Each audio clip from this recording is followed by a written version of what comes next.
بسم اللہ الرحمن الرحیم نحمده ونصلی علی رسولہ الکریم اما بعد فاعوذ باللہ من الشیطان الرجیم بسم اللہ الرحمن الرحیم۔ سجدہ سہوا کے مسائل میں مسئلہ نمبر 21 آج پڑھیں گے۔ اگر نماز میں شک ہو گیا کہ 3 رکعتیں پڑھی ہے یا 4 رکعتیں، تو اگر یہ شک اتفاقاً ہو گیا، یعنی ایسا شک پڑھنے کی اس کی عادت نہیں ہے بلکہ پہلی مرتبہ ایسا ہوا ہے، تو آپ پھر سے نماز پڑھے۔ اور اگر شک کرنے کی عادت ہے اور اکثر ایسا شبہ پڑتا ہے تو پھر دل میں سوچے کہ دل کیا کہتا ہے۔ اگر زیادہ گمان 3 رکعت پڑھنے کا ہو تو پھر ایک اور پڑھ لے اور سجدہ سہوا واجب نہیں ہے۔ اور اگر زیادہ گمان یہی ہے کہ میں نے 4 رکعتیں پڑھ لی ہے تو پھر اور رکعت نہ پڑھے، سجدہ سہوا بھی نہ کریں۔ یہ تو جب بات کلیئر ہو۔ اگر سوچنے کے بعد بھی دونوں طرف برابر خیال رہے، نہ تو 3 کی طرف زیادہ گمان جاتا ہے نہ 4 کی طرف، اب بیچ میں یہ پنسا ہے، تو پھر ایسی صورت میں مسئلہ یہ ہے کہ اس کو 3 ہی سمجھے اور اب 1 رکعت اور پڑھ لے۔ لیکن اس صورت میں ایک کام کرے گی کہ تیسری رکعت پر بھی بیٹھ کر اتحیات پڑھے اور چوتھی رکعت پر بیٹھ کر پھر اتحیات دوبارہ پڑھے اور آخر میں سجدہ سہوا بھی کر لے۔ مسئلہ نمبر 22، اگر کسی کو یہ شک ہوا کہ یہ پہلی رکعت ہے یا دوسری رکعت ہے، تو اس کا بھی یہی حکم ہے کہ پہلے اچھی طرح سوچے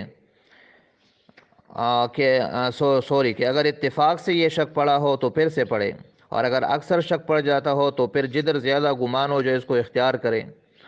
اور اگر دونوں طرف برابر گمان رہے، کسی طرف زیادہ نہ ہو، تو پھر 1 اور 2 میں فرق پر 1 رکعت ہی سمجھے۔ لیکن اس میں بھی وہی طریقہ ہے کہ پہلی رکعت پر بیٹھ کر اتحیات پڑھے کہ شاید یہ دوسری رکعت ہو، پھر دوسری رکعت پڑھ کے پھر بیٹھے پھر اتحیات پڑھے، اور اس میں الحمد کے ساتھ سورت بھی ملا دے۔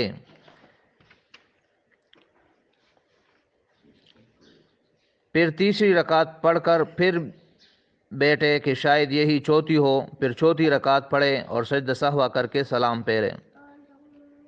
مسئلہ نمبر 23، اگر کسی کو یہ شک ہو کہ دوسری رکعت ہے یا تیسری، تو اس کا بھی یہی حکم ہے کہ اگر یہ شک پہلی مرتبہ ہو تو پھر تو نماز سرے سے پڑھے، اگر اکثر ایسا ہوتا ہو تو پھر اپنے گمان پہ جدھر زیادہ گمان ہو ایسا کرے، اور اگر دونوں گمان برابر کے درجے میں ہو تو دوسری رکعت پر بیٹھ کر دوسری رکعت پر بیٹھ کر اس پہ تحیات پڑھے، پھر تیسری رکعت پر بیٹھے اور پھر بیٹھ کے تحیات پڑھے کہ شاید یہی چوتھی ہو، پھر چوتھی پڑھے اور سجدہ سہوا کر کے سلام پھیرے۔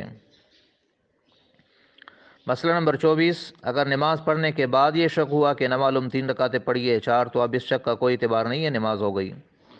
البتہ اگر ٹھیک یاد آئے کہ 3 ہوئی ہیں تو پھر فوراً کھڑے ہو کر 1 رکعت اور پڑھ لے اور اس میں تحیات وغیرہ پڑھ کے سلام پھیر لے، اس میں سجدہ سہوا بھی کر لے، 1 رکعت اور پڑھ لے، اس میں سجدہ سہوا کرے اور سجدہ سہوا کرنے کے بعد سلام پھیرے۔ اور اگر پڑھ کے بول پڑی ہو، یعنی نماز پڑھی ہے اس دوران اس نے کچھ باتیں کی ہو یا کوئی ایسی بات کی ہو جس سے نماز ٹوٹ جاتی ہے، تو اب نماز سجدہ سہوا سے اس کی تلافی نہیں ہوگی، پھر سے پڑھے گی۔ اسی طرح اگر اتحیات پڑھنے کے بعد یہ شک ہوا کہ 3 پڑھی ہے یا 4، تو اس کا بھی یہی حکم ہے کہ جب تک ٹھیک یاد نہ اس کا کچھ اعتبار نہیں ہے۔ البتہ اگر یقینی طور پر ہو تو پھر اٹھ کے ایک اور پڑھے اور بعد میں سجدہ سہوا کرے۔ لیکن اگر کوئی احتیاط کی راہ سے نماز پھر پڑھ لے تو اچھا ہے کہ دل کی کٹک نکل جائے، شبہ باقی نہ رہے۔ مسئلہ نمبر 25، اگر نماز میں کئی باتیں ایسی ہو گئی جن سے سجدہ سہوا واجب ہوتا ہے تو ایک ہی سجدہ سب کی طرف سے ہو جائے گا، ایک نماز میں 2 دفعہ سجدہ سہوا نہیں کیا جاتا۔